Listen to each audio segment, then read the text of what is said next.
Hello, everybody. Welcome to the Lucky Life podcast, where we create our own luck and design the life of our dreams. I'm your host, Melissa Merk. Let's dive right into the episode. Hi, everyone. Welcome back to the show. Today's episode is going to be going live on Christmas Day, so Merry Christmas to everyone who celebrates. I'm going to be having a very chill Christmas at home with my family. We actually decided not to do Christmas presents this year, and instead we're going to be going on a family cruise. So that's going to be at the beginning of next year, and I've actually never been on a cruise before, so that will be an experience. We're really just gifting our time, and the money that would have gone to gifts is just going to paying for the cruise. So that is what I'll be doing January of 2024. We officially have 1 week left in the year. I love that 2024 is starting off on a Monday. It's just an extra fresh start. I love that. I thought this would be the perfect time to talk about goal setting and things we can do to uplevel and just start off the year being our best selves. I'm actually going to start off by reflecting on my goals that I set for 2023.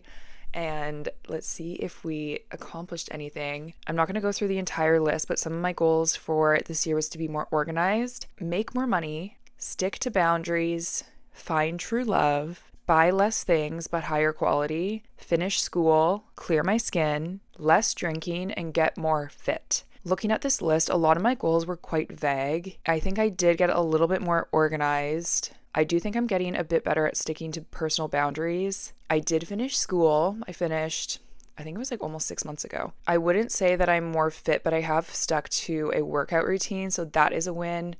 Drinking is a completely different topic. I'm actually going to do a different podcast talking about that, but I definitely have cut back on drinking, and I think that's really something I'm going to focus on in 2024. I've just found in the past couple of years, I've really lost interest in alcohol. Hangovers destroy me, and it's really not worth it. The two things that I absolutely did not achieve, and it's funny because these are the only ones that I put emojis by because I think they were my biggest goals, and that was to find true love and make more money. I'm still single, so obviously did not find love, and I did not make more money this year. In a weird way, I feel like this actually worked out in my favor. This year was a lot more chill when it came to my workload. I also made some pivots within my career. I really think I needed the time to just reflect on what it is that I want out of my career, things that I needed to change, get a clearer idea of what direction I want to go in. I really do feel like 2023 for me was more of a preparation year, and I'm hoping that I can achieve some of the goals that I set for this year, next year. I think you need to be really specific when you're setting your goals. A lot of these on my list are very vague, and so it's kind of hard. Like, I was going through and checking them off, and I don't feel like I can really check off a lot of these. Even though I did make progress in a lot of these areas, I don't feel like I hit the goal that I had in mind. So I think you really need to be specific when setting your goals, and I think that would be my tip. So moving on to my goals for 2024, I haven't fully sat down and solidified this list, but I have started on it. So some of the things that I want to achieve next year, I want to go on more dates. I absolutely hate dating. Unless I've already met you and I already have an idea on your vibe, I'm probably not going to go on a date with you. Especially in this world of online dating, it's really hard to get an idea of what somebody's like based on their online profile. But I do think you can get a vibe based on like body language, facial expressions, style. What activities are you doing in your photos? I very, very, very rarely come across a profile that intrigues me. Even based off of the dates that I have gone on this year, I wouldn't say I regret any of them, even though most of them have ended up being people that I did not vibe with. We ended up not talking after. It's still, sometimes it's funny, sometimes it's entertaining, and you also get to knock someone off of the potentials list. There was, I would say, 2 guys that I went on dates with this year that I actually thought, like from what I had seen online or from us chatting or whatever, I was like, okay, this could be a potential. And then I met them and there was just absolutely no chemistry. Oh, I'm just having flashbacks. I also get crippling anxiety before dates, and I always want to cancel, but I never have. I would like to meet more people out in the wild and not on dating apps. I'm way more likely, like I mentioned prior, like I'm more likely to go out with you if I've met you in person. So I think I just need to actually be out in public more. I spend so much time at home. We just need to get out of the house more, I think. Maybe I need to add that leave the house more. I guess I would be kind of in like the personal realm. I also want to make some new girlfriends this year. I do have some really good friends, but I don't have a lot of girlfriends that have similar interests, lifestyles, goals. My favorite people to be around are people who are motivating and inspiring, and I definitely do have a handful of people in my life like that. There's that saying, I don't know who said it. I don't know if it's based off of research, but you are the average of the top 5 people that you spend the most time with. So you really need to get clear about who it is that you want to be and then find people who reflect qualities of that. That is something that I really want to focus on, is just finding people that I look up to and I want to be more like, and I want them to be my friends. Going along with that, I do think the people that you follow online do have a lot of influence over you as well. I have been going through my following lately and just removing people, and it's never...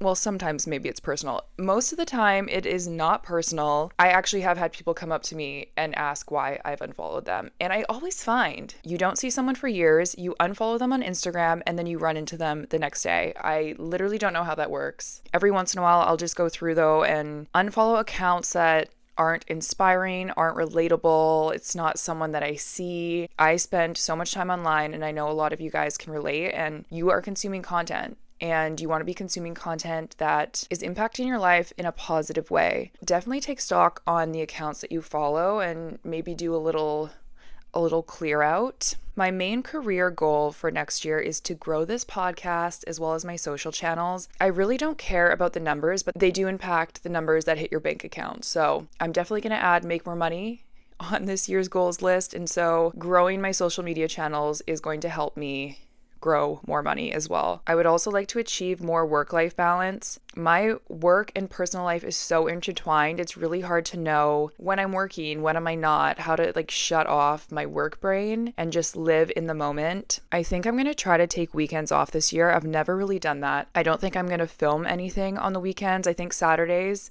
I'm going to allow myself to catch up on edits. And then Sundays, I want to be just an off day. And I think I want to do real life weekends and no social Sundays. There's a setting in your phone where you can just block out certain apps. So I think I'm going to do that on Sundays and just try to spend less time online. And then a few things are going to roll over from last year. So I want to improve my skin. I'll probably do a podcast talking about skin. I want to drink less. And if I find love, that would be amazing. I have no intentions on trying to force something. I am not going to settle for less than what I want. So if it happens, it happens. If not, it's just not the right time. Since one of my goals is to go on more dates, I should be getting closer to that. We'll see.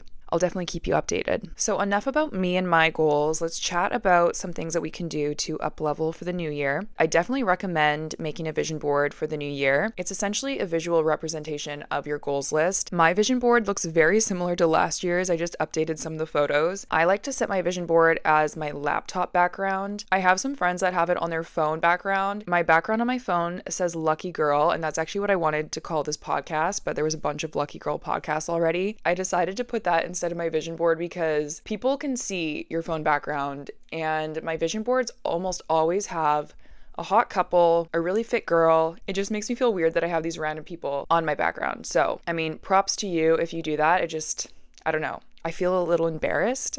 I don't know why. I feel like my laptop background is a little more personal and not as many people see it. So that is where I keep mine. And it also forces me to keep my desktop more cleaned up and not keep so many files on it because I want to be able to see the photos. One of the best things you can do for yourself is to get rid of things that are no longer serving you. This could be relationships, whether it is a romantic relationship, maybe it's your friends, a job, stuff. But I think the biggest thing is limiting beliefs. Your mind is so powerful, and what you believe reflects in your reality. So I definitely have a lot of limiting beliefs that I am more aware of now and I'm still working through. One of the biggest things for me is not feeling smart enough to talk about certain topics. I'm really going to challenge myself with this podcast and just talk about more topics. I also feel like sometimes I struggle with my words or just conveying my thoughts properly. Obviously, you're speaking and talking on a podcast. So this is going to help me learn and grow and just get better at speaking and work on my confidence in that realm. Self-awareness and becoming aware of your limiting beliefs is definitely the starting point for getting over these things. Sometimes you just got to fake it till you make it and try to learn and grow along the way. Another tool that can be super helpful is affirmations. I use this app. I'll have a link to this app in the show notes, but it's called Innertune. And you can actually record yourself speaking affirmations, and then you pick how long you want it to go for, and it'll just loop, and you can pick some nice background music that goes along with it. I like to listen to it with headphones before I go to bed, because apparently when you're falling asleep, you are in, I can't remember what the state is called, you're in a state, it's almost like a hypnosis. I also heard somewhere that it's actually more effective to hear affirmations in your own voice versus hearing someone else say them. So definitely check out Innertune. And then kind of going back to this point of letting things go, doing a closet clear out or just getting rid of clutter in your house, letting go of things, releasing attachment. It allows space for new things to come in. Another way that you can completely change your life is by changing your environment. And this kind of is related to the last point. If you are letting go of relationships, you are changing your environment. Your environment is obviously your physical realm. It's also the people that you're around, the energy. This could look like moving across the country, maybe to a completely different continent, leaving a relationship, getting into a new one, moving houses, getting a new job. I think this is such an easy way. Well, not an easy way. I think it's maybe one of the hardest, but it's one of the most effective ways to change your life. If you're feeling stuck or stagnant in life, definitely take a look at your environment and see if there's anything that you need to change. I think we know when we need to change environments, but a lot of times we ignore it because it can be hard. But that is definitely a big one. This next one is also super important, and it is establishing healthy habits and routines. I don't know why that was a tongue twister for me. It really is the little things that you do consistently that lead to the biggest outcomes. I'm trying to think of some habits that I have implemented this year. My workout routine, I have not been working out as hard, but I have really kept it consistent. I was also doing brain dumps. When did I stop? I don't know why I stopped. For several months, every morning I would write out a page, just whatever came to mind. I think I'm going to get back to that actually. I think that's really good for helping you stop overthinking things. I think like journaling, just like self-reflection, staying consistent with nutrition, staying hydrated. I feel like you hear this all the time, but the reason you hear this all the time is because it is really foundational. Another one of my points that I have here is stop putting off responsibilities. If you are someone that struggles with anxiety, this is huge. I love to make to-do lists. I always do one for the day, for the week, but then I always have this really long list of everything else that I've just been putting off. It's something that I'm like, I need to get around to that, but I'm not going to do it today. I'm not going to do it this week. So I'll just put it on this big extra to-do list that is things I'm going to get to eventually. I have been slowly chipping away at it this year, and it is dwindling, and that makes me feel so good. I really only have a few things left on it, to be honest, and some of them are things that I actually can't do. Like one of them is get my passport renewed. It's going to expire next year, but I need it to go on this cruise. As soon as I get back from the cruise, I'm going to be renewing my passport, and then I can check that off. If you have a to-do list like I do, that big extras to-do list, definitely try to tackle it, because those things live rent-free in your brain, even if you're not thinking about them. I feel like it's like you have anxiety because you feel like you need to do something, but you don't know what it is. It's probably something out on that list. This one I've definitely made improvements on this year, and it is getting ready every day. That might seem unnecessary, but truly when I do my hair and my makeup, have a nice outfit on, it doesn't even need to be anything elaborate. Just making myself feel put together. This actually goes back to one of my limiting beliefs. I've really struggled with the feeling that taking care of yourself is either a reflection of vanity or insecurity. Say you're doing your makeup. It's like some people will comment and say, why are you wearing makeup? You don't need makeup. Obviously, this can go deeper, and it depends why you're putting on makeup or why you're dressing a certain way. But just speaking for myself, I know that I don't feel like I need makeup to go out, but I think it makes me feel better about myself. I think I look more put together, and it's not a vanity thing. This is a hard one to explain. I hope you guys are picking up what I'm saying. But yeah, I think I really struggled with that for a really long time, almost feeling bad about looking good. Putting yourself together really is, it's self-respect, it's self-care, and when you look good, you feel good, you act more confident, people respond to you differently, and Your life experience is literally different. I think putting effort into your looks is a good thing, as long as it's something you want to do. Okay, listen to positive music, playlists, movies, TV shows, etc. Media. The media you consume. Music can be transformative, and if you're listening to sad music, you're probably going to feel sad. I definitely think music can be used as a tool to change your mood. Lyrics are also so important. I think you need to be careful about the lyrics that you're listening to because you're literally listening to affirmations. And I don't know what it is about music, but it's easier to memorize these things. And throughout the day, you're probably humming or singing these lyrics to yourself. Maybe when you're not even noticing, it's just a subconscious thing. It's definitely something to be conscious of, in my opinion. I think podcast is kind of self-explanatory. It's kind of who you're hanging around with, who you're listening to, who you're conversating with, and then movies as well. I do love a scary movie on occasion, but I don't think it's good for your nervous system. Watching a horror movie and then trying to go to bed, I don't think it's good for you. I'm definitely a sucker for romance shows, and sometimes those can make me feel sad and depressed because I don't have what I'm seeing on screen. And so even that is something that I try to limit. I also love reading romance books. I'm like, is this good for me? Is it making me jealous? Is it making me sad? I don't know. I'm living vicariously through these people. So I don't really know about that one. That one's like a gray area for me. Another thing you can do to level up is challenge yourself with new things, new skills. Step out of your comfort zone. What is that quote? Growth only happens outside of your comfort zone or something like that, which is so true. Humans are wired to seek comfort, and getting out of your comfort zone is uncomfortable.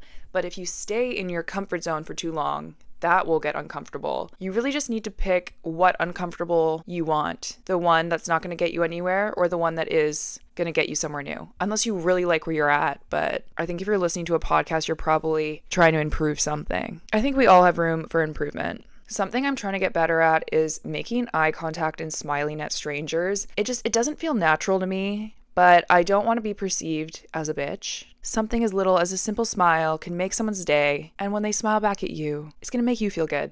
Maybe they don't smile back and then you don't feel good, but hopefully they smile back. You also never know when you're going to meet someone that is going to change your life. Just being open to have conversations with strangers, open to meeting new people. You never know when you're going to make a connection. This could be your new best friend. It could be a love interest. Maybe they're going to introduce you to a whole new community of people. So yeah, just like being open to creating new connections. And the last thing I'm going to mention is main character energy. You truly are the main character of your life and you need to act like it. One of my favorite quotes is, "You're only bored if you're boring." And it is so true. Your life isn't always going to be busy and exciting, but just finding joy in the little things and romanticizing life, being grateful for what you have. I think that really is key to being happy in life. And who doesn't want to be happy? Thank you guys so much for hanging out and listening to me talk. I still haven't decided if I like the intro to this podcast. I would love feedback on it. Do you guys like the jingle? Do you guys like it when I intro it? Should I just jump straight into the podcast? I'm still figuring out the little details, but let me know. Again, if you want to get in contact with me, you can send me a DM on Instagram at Melissa Merk. I think I'll have links to everything in the show notes. I still don't even know if that's what it's called, in the description of this podcast. I will see you guys back on the podcast next week. Until then, have a great life. I'm still trying to figure out the outro as well. I will chat with you guys next week. Until then, happy holidays. Bye.